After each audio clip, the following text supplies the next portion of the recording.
The text came through at 2:47 p.m. on a Tuesday. Unknown number. Your wife is at the Hilton downtown, room 804, right now. I stared at my phone, sitting in my work truck at a red light, and felt my stomach drop. My wife, Claire, had told me she was at a team-building retreat 2 hours outside the city. The Hilton downtown was 12 minutes from our house. I could have driven there, could have kicked down the door, could have made a scene that would have ended up on someone's TikTok. Instead, I did something different. I forwarded that text to 47 people. Her parents, my parents, her boss, her entire department, our pastor, her book club, the PTA group, her sorority sisters, and one more person she'd never see coming. Then I sat back, turned off my phone, and waited for the nuclear fallout. If you want to know what happened when 47 people showed up at the Hilton, including the one person who made her lose everything, hit subscribe, because what I'm about to tell you isn't revenge, it's precision. My name is Nathan Cross. I'm 39 years old, and I live in Charlotte, North Carolina. I'm a senior project manager for a commercial construction company. I wear a hard hat, carry blueprints, and spend my days making sure buildings go up on time and under budget. I'm not flashy. I drive a Ford F-150 with 130,000 miles on it. I pack my lunch. I coach my daughter's soccer team on weekends. To most people, I'm just a regular guy, steady, reliable, maybe a little boring. My wife, Claire, certainly thought so. "You're so predictable, Nathan," she'd say, not quite joking. Same routine, same jokes, same everything. I'd laugh it off. Predictable pays the mortgage. But I could see it in her eyes, the restlessness, the disappointment. She wanted excitement, adventure, someone who made her feel alive. Turns out, she found him. His name was Evan Holloway, VP of Sales at her marketing firm. 42, divorced, drove a Tesla, wore designer suits that cost more than my monthly salary. Everything I wasn't. I didn't catch it right away. The signs were subtle at first. New perfume, longer hours at the office, a sudden interest in team-building retreats and networking events. She started going to the gym more, bought new clothes, spent more time on her phone, always angled away from me. Classic signs, but I told myself I was being paranoid. Don't be that guy, I'd think. Don't be the jealous husband who doesn't trust his wife. So I ignored it, until I couldn't anymore. 3 weeks before the text, I came home early from a job site. Migraine, rare for me, but the sun had been brutal and I'd forgotten my water bottle. I walked into our house at 2 p.m., a time I'm never home, and heard voices upstairs. I froze. Claire's voice, and a man's. My first thought was burglar. My second thought was worse. I took the stairs slowly, quietly, every step making my heart pound harder. The voices were coming from our bedroom. The door was cracked open. I looked through the gap and saw my wife sitting on our bed, laptop open, video call on the screen. The man on the screen was leaning back in an office chair, tie loosened, smiling. "I can't wait until next week," Claire was saying, voice soft, intimate. "This sneaking around is killing me." The man laughed. "It's part of the fun. Easy for you to say. You don't have to lie to anyone." "You could always just tell him." Claire shook her head. "Not yet. I need to have everything lined up first. The lawyer said—" I pushed the door open. Claire's head snapped around. Her face went white. "Nathan, I thought you were at work." I looked at the laptop screen. The man had already disconnected. "Who was that?" It's work stuff. Just a colleague." "A colleague you can't wait to see next week?" Her mouth opened, closed. "You're taking that out of context." "What context makes that okay, Claire?" She stood up, defensive now. "You're being paranoid. We were talking about a work trip, that's all." "A work trip you're sneaking around for?" "I'm not sneaking. You said you can't wait to see him. You said lying to me is killing you." "You're twisting my words." I stared at her, The woman I'd been married to for 12 years, mother of my daughter, the person I'd trusted more than anyone. And I realized I didn't believe a single word coming out of her mouth. "What's his name?" I asked quietly. "Nathan, what is his name?" She crossed her arms. Evan Holloway. He's my VP. We're working on a campaign together, that's all." "That's all?" "Yes." I nodded slowly. "Okay. Okay? Yeah, okay." I turned and walked out. Behind me, I heard her exhale in relief. She thought I'd believed her. I hadn't. That night, I did something I'd never done before. I went through her phone. She'd left it charging in the kitchen while she showered. No passcode. She'd always said she had nothing to hide. I opened her messages. There was no thread with Evan Holloway, but there was one labeled EH. I opened it. My hands started shaking. Months of messages, hundreds of them. "Can't stop thinking about last night. When can I see you again? He's working late. I'm free if you are. I'm falling for you." Photos, not explicit but intimate. Her in a hotel robe, him shirtless in what looked like the same room. I scrolled back. The messages started 8 months ago. 8 months! I'd been living with a stranger for 8 months. I took screenshots, every message, every photo, every damning piece of evidence. I uploaded them to a cloud drive she didn't know about. Then I put her phone back exactly where I'd found it. When she came out of the shower, I was sitting on the couch, watching TV like nothing had happened. "You okay?" she asked. "Yeah, just tired." She kissed the top of my head. "Get some rest. I've got an early meeting tomorrow." I nodded. She went to bed. I stayed up until 3 a.m. staring at those screenshots, feeling my entire life crack apart. The next morning, I called in sick to work. Then I called the divorce attorney. His name was Richard Moss, 58, gray hair, reputation for being ruthless but fair. I sat in his office and showed him everything. He read through the messages, his expression never changing. "How long have you known?" he asked. 2 days. "And you haven't confronted her?" "I confronted her about the video call. She lied." He nodded. "Good. Don't confront her again. Not yet." "Why not?" "Because right now you have the advantage. She doesn't know you know the full extent. The moment you confront her, she'll lawyer up, start hiding assets, create a narrative." He leaned forward. "North Carolina is a no-fault state, but we can still use this. Adultery affects alimony, custody, asset division, but only if we're smart about it." "What do you need me to do?" "Document everything. Where she goes, when, with who. Get me dates, times, locations. The more evidence we have, the stronger our position." I nodded. "Anything else?" Richard smiled. It wasn't a nice smile. "Yeah, don't tip your hand. Act normal. Let her think she's getting away with it." "For how long?" "Until we're ready to strike." For the next 3 weeks, I played the role of the oblivious husband. I went to work, came home, had dinner with Claire and our daughter, Emma. I smiled. I laughed. I asked about her day. And I documented everything.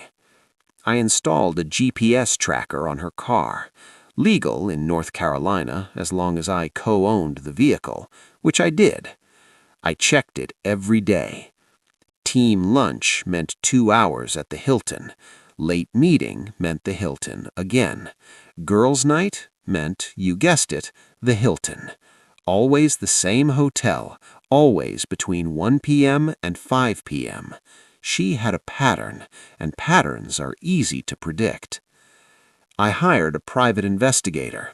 His name was Marcus, former cop, now freelance. I gave him the dates and times. He got me photos.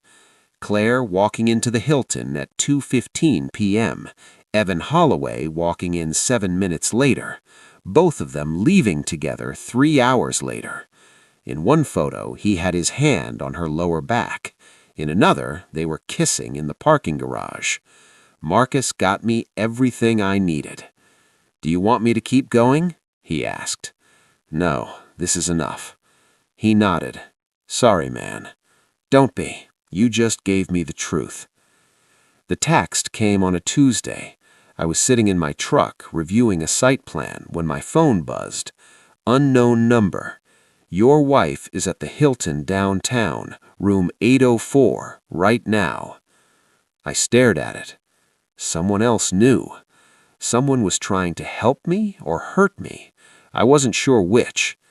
I checked the GPS tracker on Claire's car. Sure enough, Hilton parking garage. I could have driven there, could have kicked down the door of room 804, could have dragged Evan Holloway out by his designer tie, but I didn't, because I'm not impulsive. I'm predictable, and predictable means I plan. I sat in my truck and opened my contacts. Then I started a new group message. I added Claire's parents, Bob and Linda, my parents, Tom and Susan, Claire's boss, Jennifer Caldwell, CEO of the marketing firm, Claire's entire department, 12 people, our pastor, Reverend Mike, her book club, 6 women who'd known her since college, the PTA group, 8 parents from Emma's school, her sorority sisters, 9 women she still talked to regularly, our neighbors, the Johnsons, the Patel family, the Hendersons, and one more person, Evan Holloway's ex-wife, Monica. I'd found her on Facebook, sent her a message a week ago explaining the situation. She'd responded immediately, "That bastard, let me know if you need anything." Now I needed something. I added her to the group, 47 people total. Then I typed one message.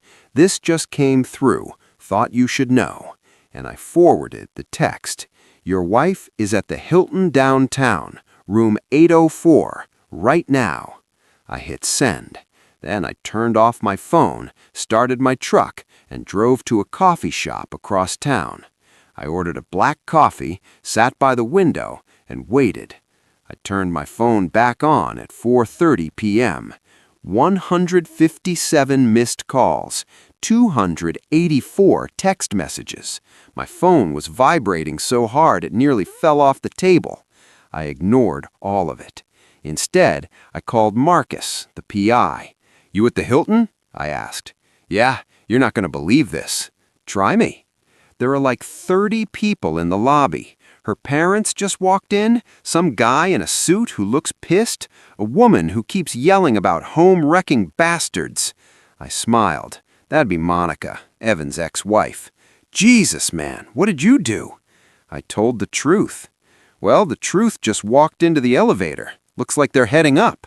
"Good. You want me to stick around?" "Yeah, I want photos of everyone who shows up, especially Claire and Evan when they come out." "You got it." I hung up and took a sip of coffee. It was the best coffee I'd had in months. The messages started coming through. From Claire, "Nathan, where are you? Call me right now. This is insane. You're making a huge mistake." From her mother, "Nathan, what is going on? We're at the Hilton and Claire is hysterical." From Reverend Mike, "Nathan, I'm here with Claire. She says this is a misunderstanding. Can we meet?" From Jennifer Caldwell, Claire's boss, "Mr. Cross, I need you to call me immediately. This is a professional matter." From Monica, Evan's ex-wife, "I'm in the lobby. This is better than I imagined. Thank you." I didn't respond to any of them. I just sat there, drinking my coffee, watching the sunset over Charlotte. At 6 p.m., Marcus sent me a photo. Claire and Evan in the hotel lobby, surrounded by people. Her parents, my parents, her boss, Reverend Mike, Monica. Claire's face was red, streaked with tears. Evan looked like he wanted to disappear into the floor. Bob, Claire's father, was pointing a finger in Evan's face. Monica was talking to Jennifer Caldwell, Claire's boss, showing her something on her phone. It was chaos. Beautiful, justified chaos. Marcus sent another message. Your in-laws just dragged Claire out to the parking lot. Evan's trying to leave, but Monica blocked his car with hers. This is wild. I smiled. Then I finished my coffee, paid, and drove home. When I got home, the house was empty. I walked through the rooms, feeling the silence settle around me. For the first time in months, I felt calm. I sat down at the kitchen table and finally started reading the messages. From Claire's boss, Jennifer. Mr. Cross, I've spoken with Claire and Mr. Holloway. Effective immediately, Mr. Holloway has been placed on administrative leave pending an investigation into workplace conduct violations. I apologize for any harm this situation has caused you and your family. From Monica. Evan just tried to tell everyone you're lying. I showed them the divorce papers from when he cheated on me with a coworker 3 years ago. He's done. Thank you for giving me this. From Reverend Mike. Nathan, I spoke with Claire. I think there's a lot to unpack here. I'm available if you need to talk. Praying for you. From my dad. Son, your mother and I are here for you, whatever you need. And from Claire, sent 2 hours ago. I'm staying at my parents' tonight. We need to talk, please. I set the phone down. We'd talk, eventually, but on my terms, not hers. The next morning, I met with Richard, my attorney.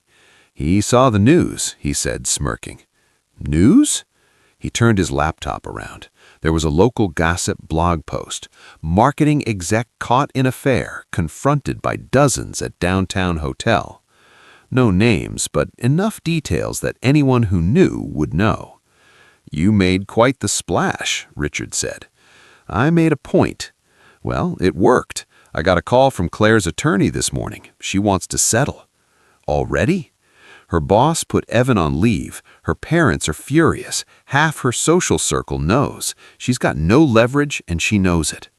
Richard slid a folder across the desk. She's offering a clean split, no alimony, 50-50 custody of Emma. She keeps her car and retirement account. You keep yours. I read through it. This is reasonable.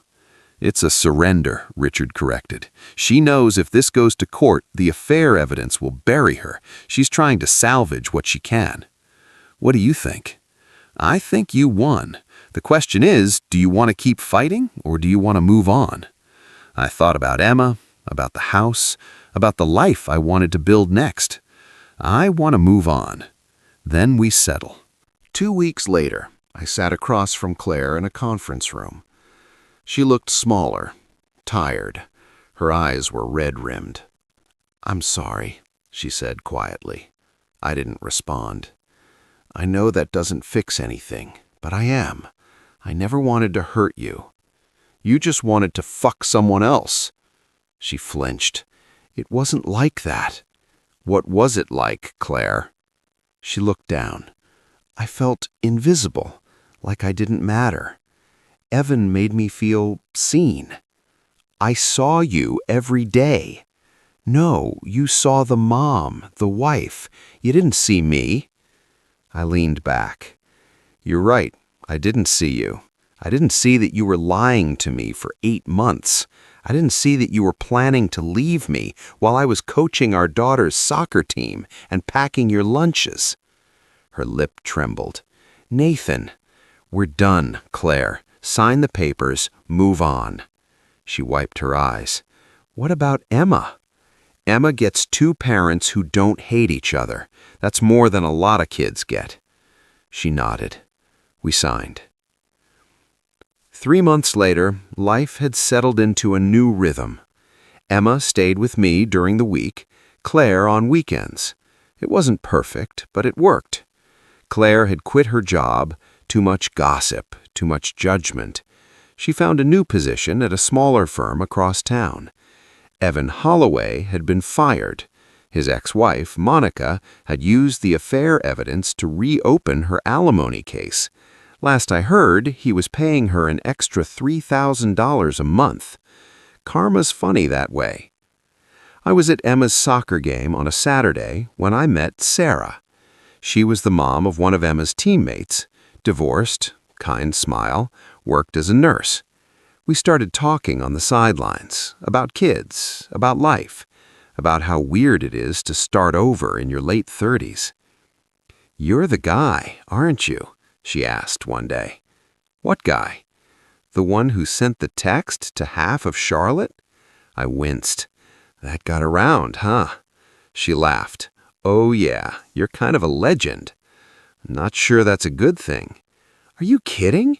Every woman I know wishes their ex had half your spine." I smiled. "I just did what felt right." Well, it was impressive. We started getting coffee after games, then dinner. Nothing rushed, nothing forced, just two people figuring out what comes next. One night, Emma asked me a question. "Dad, are you mad at Mom?" We were sitting on the couch watching a movie. "No, sweetheart, I'm not mad." "But she hurt you." "She did, but being mad doesn't fix that." "Then what does?" I thought about it. Moving forward, building something better. She nodded, processing. "Are you building something better?" I looked at her, my daughter, the best thing I'd ever been part of. "Yeah, I think I am." 6 months after the divorce, I got a message from an unknown number. "I'm the one who sent you that text about the Hilton." I stared at it. Who is this? "Someone who saw what was happening and thought you deserved to know. I'm sorry if I caused you pain, but I'd want someone to tell me." "Thank you," I typed. "Seriously, you gave me the truth when I needed it most. You did the rest. Take care of yourself, Nathan." The number went dark after that. I never found out who it was, but I didn't need to. They'd given me the push I needed to stop living in denial and start living in truth. People ask me if I regret it, sending that text to 47 people, blowing up Claire's life in front of everyone she knew. I don't. Not because I wanted revenge, because I wanted accountability. Claire had spent 8 months lying to me, to our daughter, to everyone around us. She'd built a secret life on top of our real one, and when the truth came out, she wanted to control the narrative, to spin it, to make herself the victim. I didn't let her. I gave everyone the same information at the same time. No spin, no story, just facts. And I let the consequences fall where they belonged. I still drive the same F-150, still pack my lunch, still coach Emma's soccer team, but I'm not the same man I was. I'm not predictable because I'm boring. I'm predictable because I'm deliberate. I know what I value. I know what I won't tolerate, and I know that the truth, delivered at the right moment, is more powerful than any revenge plot. Claire wanted excitement? She got it. Evan wanted a thrill? He got it. And I got my life back.